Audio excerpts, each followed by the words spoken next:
Astrology में कुंडली का 7वें स्थान या सप्तम स्थान के बारे में अभी डिस्कशन चल रहा है। तो 7वें स्थान से आप मैरिज, जो एक बहुत इंपॉर्टेंट सब्जेक्ट है, व्यक्ति की मैरिज या विवाह शादी ब्याह के बारे में आप पूरा डिटेल्स 7वें स्थान या सप्तम स्थान से मालूम कर सकते हैं।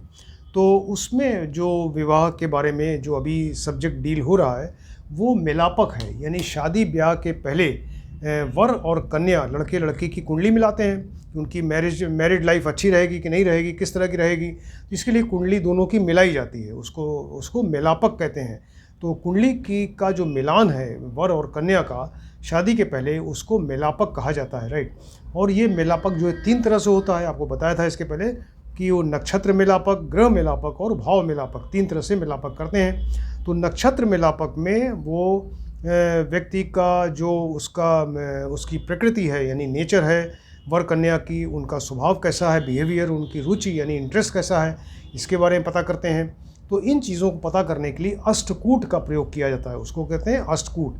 अष्ट मने 8 और कूट मने एरिया या क्षेत्र या मेथड्स। तो 8 तरह के मेथड्स यूज़ करते हैं जिससे कि नक्षत्र मिलापक किया जाता है, राइट। तो ये अष्टकूट जो है, इसमें आज जो टॉपिक है वो ग्रह मैत्री है। तो अष्टकूट में 8 मेथड्स हैं, आपको 4 मेथड्स बता चुके हैं इसके पहले। उसमें वर्ण, वश्य, तारा और योनि, ये 4 मेथड्स हम बता चुके हैं इसके पहले। और आज जो टॉपिक है वो ग्रह मैत्री यानी 5वां अष्टकूट जो है, 5th अष्टकूट, उसको ग्रह मैत्री कहा जाता है। ये बहुत ज़्यादा इंपॉर्टेंट ये टॉपिक है। ग्रह मैत्री जो अष्टकूट है बहुत ज़्यादा इंपॉर्टेंट है। तो ये जन्म राशि से मिलाते हैं इसको, राइट। ये जन्म राशि क्या है, यानी जन्म के समय, जिस समय व्यक्ति का जन्म हुआ तो उस समय चंद्रमा जिस राशि में बैठा होगा, कुंडली में आप देखें कि चंद्रमा किस राशि में बैठा है, तो जिस राशि में बैठा है वही उसकी व्यक्ति की जन्म राशि हो गई, उसको जन्म राशि कहते हैं, राइट। तो चंद्रमा क्या है, ये इंपॉर्टेंट क्यों है, ग्रह मैत्री बहुत इंपॉर्टेंट इसलिए है कि चंद्रमा एक तो चंद्र राशि से या जन्म राशि से मिलाया जा रहा है इसको। तो चंद्रमा क्या है, चंद्रमा इंसान का मन है, उसकी फीलिंग्स हैं, उसके इमोशंस हैं।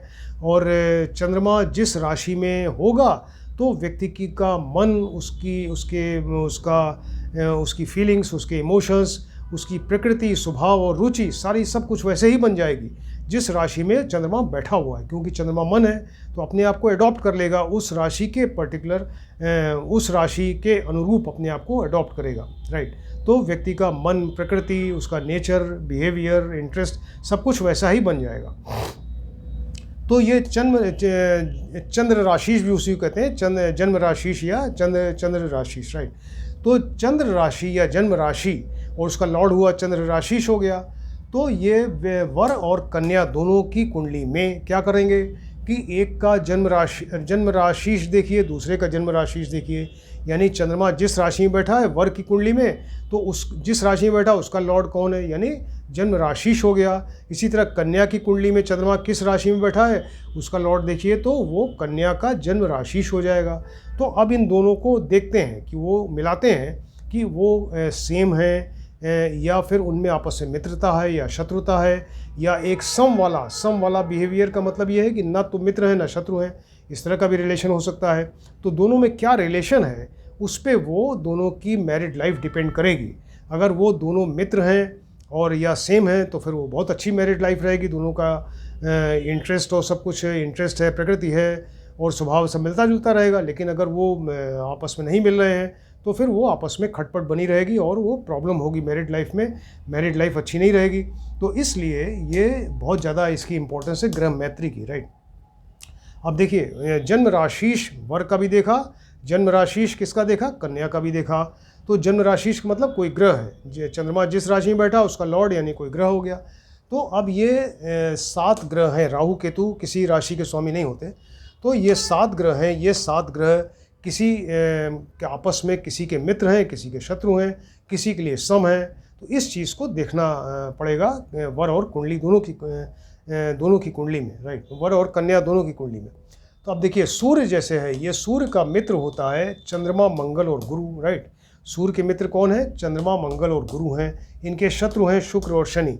अब वर की कुंडली में मान लीजिए कि वर की कुंडली में सूर्य है जन्म राशिश, और कन्या की कुंडली में चंद्रमा, मंगल या गुरु में से कोई है, तो वो आपस में मित्र होंगे, उनकी मैरिड लाइफ अच्छी रहेगी।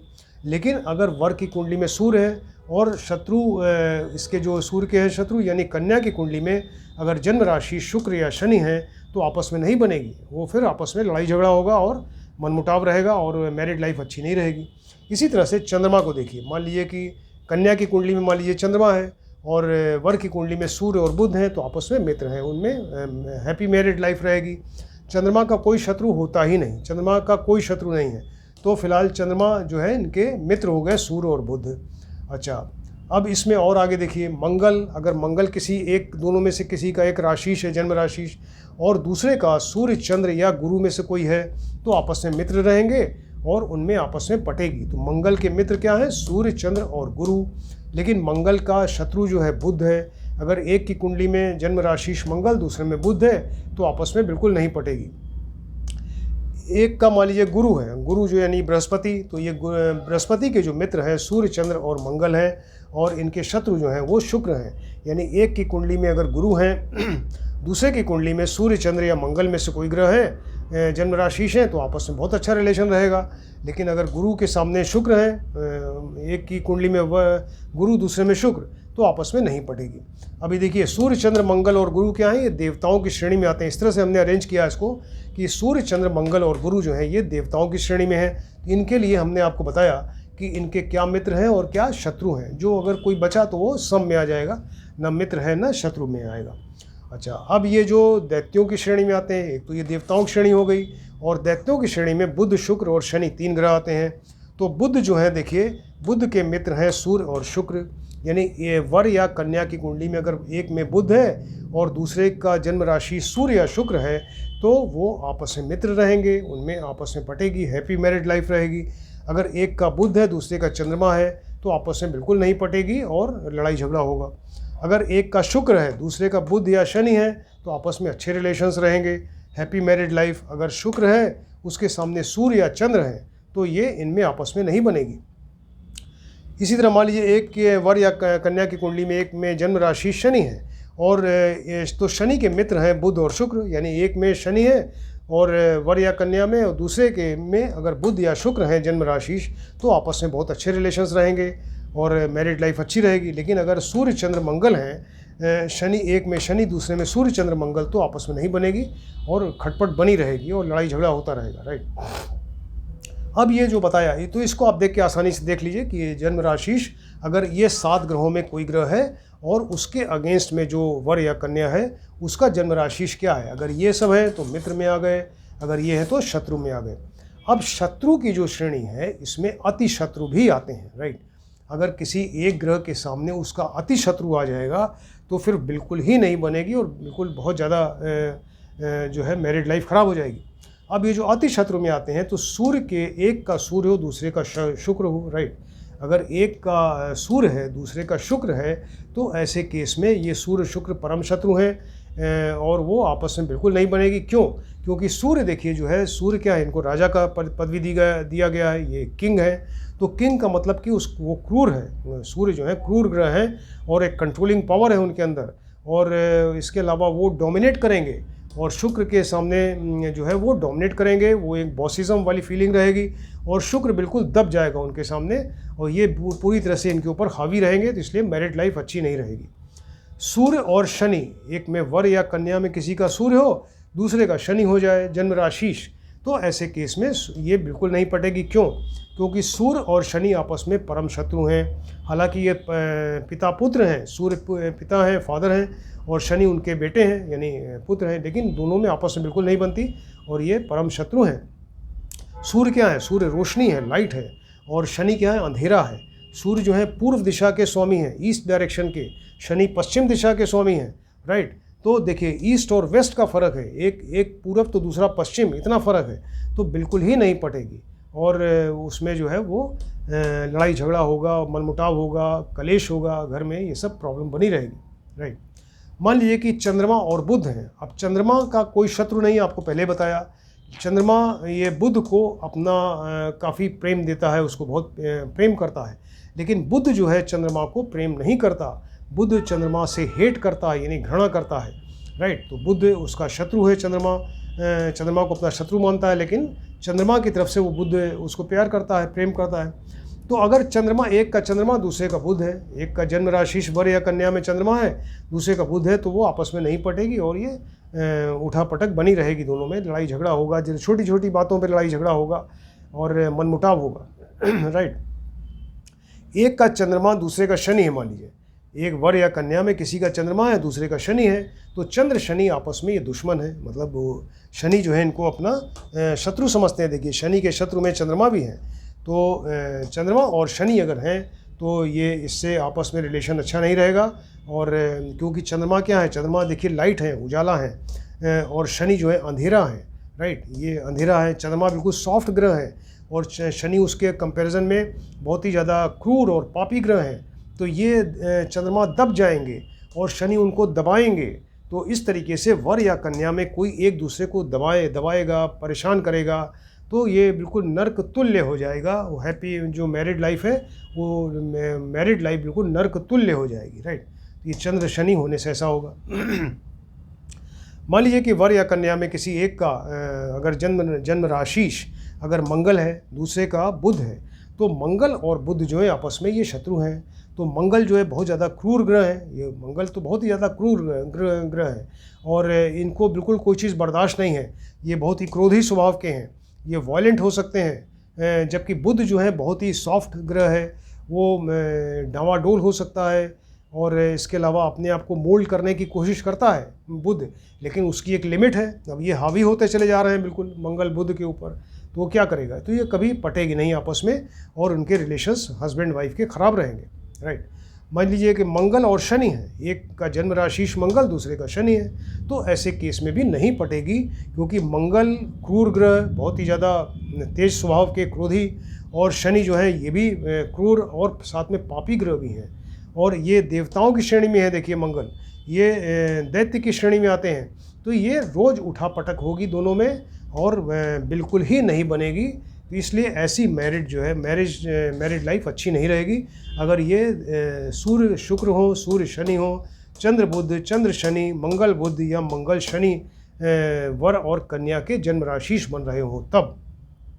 राइट, मान लीजिए कि अब ये ग्रह मैत्री आपको बताया 5वां नंबर है अष्टकूट का। तो अगर ये दोनों की ग्रह मैत्री सेम है, यानी वर और कन्या दोनों की मैत्री ग्रह मैत्री जो है उनके जन्म राशिश अगर जन्म राशि सेम है या उनमें आपस में मित्रता है, तो वो उनको 5 गुण दिए जाएंगे। मतलब 36 है टोटल, 36 में 5 उनको गुण मिल जाएंगे। अगर एक सम है, अगर वर या कन्या में एक सम है, मतलब ना मित्र है ना शत्रु है, और दूसरा मित्र है, तो उसको 4 गुण मिलेंगे। राइट, अगर दोनों सेम हैं, दोनों मित्र हैं, तो 5 गुण। अगर एक सम है, दूसरा मित्र है, तो 4 गुण। अगर परस्पर सम है, मतलब दोनों एक दूसरे के लिए न तो बहुत ज़्यादा मित्र न बहुत ज़्यादा शत्रु, तो ऐसे केस में 3 गुण दिया जाएगा। राइट, मान लीजिए कि एक जो है वो एक मित्र है, दूसरा शत्रु है। एक का जन्म राशिश जो है वो मित्र है और दूसरे के लिए और दूसरे का जो जन्म राशिश पहले वाले के लिए शत्रु है, तब ऐसे केस में 1 गुण मिलेगा, सिर्फ एक ही पॉइंट दिया जाएगा। अगर एक सम है, यानी न मित्र है न शत्रु है और दूसरा शत्रु है, तब ऐसे केस में आधा गुण मिलेगा, आधा पॉइंट मिलेगा। अगर दोनों परस्पर शत्रु हों, एक दूसरे के शत्रु हैं, तब ऐसे केस में 0 पॉइंट, कोई गुण नहीं मिलेगा, उसको 0 मिलेगा। तो अगर वो आपस में मित्र हैं, सेम है जन्म राशिश, या आपस में मित्र हैं और अच्छे, तो उनमें रिलेशंस अच्छा रहेगा, उनका मन मिलता रहेगा, उनका नेचर, उनका जो प्रकृति, यानी नेचर माने प्रकृति, और बिहेवियर, स्वभाव और इंटरेस्ट, ये सारी चीज़ें मिलेंगी और मैरिड लाइफ जो है बहुत ही हैप्पी रहेगी। राइट, और अच्छा तालमेल बना रहेगा, दोनों एक दूसरे के कॉम्प्लीमेंट्री रहेंगे। लेकिन अगर वो शत्रु हैं, अगर दोनों एक दूसरे के शत्रु हैं, तो ऐसे केस में फिर मैरिड लाइफ बिल्कुल ख़राब हो जाएगी। आपस में झगड़ा होगा, मनमुटाव होगा, कलह होगा, क्लेश होगा, ये सब प्रॉब्लम ये सब होती रहेगी और मैरिड लाइफ पूरी तरह से डिस्टर्ब हो जाएगी। राइट, अब मान लीजिए कि दोनों शत्रु हैं, अगर जन्म राशिश में आप कुंडली मिला रहे हैं, तो वो एक पहले वाला वर का जन्म राशिश कन्या के जन्म राशिश के लिए शत्रु, और ये कन्या वाला जन्म राशिश वर के लिए शत्रु है। तो ऐसे केस में क्या कोई परिहार है, क्या कोई सोल्यूशन? तो लोग पूछते हैं कि इसका कोई उपाय है क्या? तो इसके लिए आप परिहार या वो फिर देखा जाता है या क्या सोल्यूशन हो सकता है। इसके लिए आप देखिए कि वर कन्या का जो जन्म राशिश है, यानी जन्म चंद्रमा जिस राशि में बैठा उसका लॉर्ड जन्म राशि। तो अगर जन्म राशि का नवांशेष देखिए आप, यानी जन्म राशि जो भी ग्रह है, सूर्य चंद्र मंगल गुरु शुभ बुध शुक्र शनि वगैरह, तो इनको आप देखिए D9 कुंडली में इनकी क्या पोजीशन है नवांश कुंडली में। तो वो जिस राशि में बैठा है नवांश कुंडली में, जन्म राशि जिस नवांश कुंडली के जिस राशि में बैठे हैं, तो उस राशि का लॉर्ड उसको क्या कहेंगे, वो नवांशेष होगा, राइट। यानी वर कन्या दोनों का आप देखिए, दोनों का नवांश कुंडली में उनके नवांशेष क्या हैं। तो अगर वो नवांशेष एक ही हो गए, चांस की बात, अगर दोनों सेम हैं या दोनों आपस में परम मित्र हैं, दोनों मित्र हैं, तो और इसके अलावा तो परिहार तो हो रहा है, लेकिन अभी एक कंडीशन और है कि या तो दोनों एक हो, सेम हो, या दोनों में परम मित्रता हो, या और इसके अलावा और दोनों जो हैं वो उच्च या स्वराशि के होने चाहिए। दोनों जो है उच्च या स्वराशि के हों, या शुभ ग्रह युत या दृष्ट हो। इसको एक बार फिर से आपको बताते हैं कि वर और कन्या का जो जन्म राशि है, जन्म राशि आपने देख लिया, वो आपस में शत्रु है, आपको मालूम चल गया। अब उसको D9 कुंडली में देखिए, नवांश कुंडली में, तो चंद्र राशि जो वर और कन्या दोनों के हैं, अगर वो सेम है चंद्र राशि इसमें नवांश कुंडली में, तो वो उसमें उसका परिहार हो रहा है, या तो सेम हो या दोनों एक दूसरे के मित्र हों, और साथ में और ज़्यादा इसके अलावा दोनों उच्च या स्वराशि के होने चाहिए, या दोनों के ऊपर शुभ ग्रह की युति या दृष्टि होनी चाहिए। तब इस दोष का परिहार हो जाएगा, यानी सोल्यूशन निकल आएगा और फिर ये दोष नहीं माना जाएगा ग्रह मैत्री वाला, राइट। इसके अलावा एक और बताते हैं कि अगर भकूट के 7 गुण होते हैं, तो भकूट जो अष्टकूट है 7वां नंबर, अगर इसके 7 गुण मिल रहे हैं तब भी ये इस दोष का परिहार या इसका सोल्यूशन निकल आता है। तो ये बहुत ज़्यादा इंपॉर्टेंट सब्जेक्ट, और ग्रह मैत्री एक जो अष्टकूट है 5वां नंबर, इसकी इम्पोर्टेंस बहुत ज़्यादा है। तो इसको आप ध्यान से देखें और स्टडी करिए, और कितना ज़्यादा इंटरेस्टिंग है। मतलब वर और कुंडली मिलाते समय ये अगर आपने ये नहीं मिलाया तो फिर वो बेकार है, कुंडली ही नहीं मिली इसके मतलब। तो ग्रह मैत्री को मिलाना बहुत ज़रूरी, बहुत ज़्यादा इंपॉर्टेंट, और इसकी इम्पोर्टेंस बहुत ज़्यादा है। तो इसको आप ध्यान से देखें और स्टडी करिए। Thank you.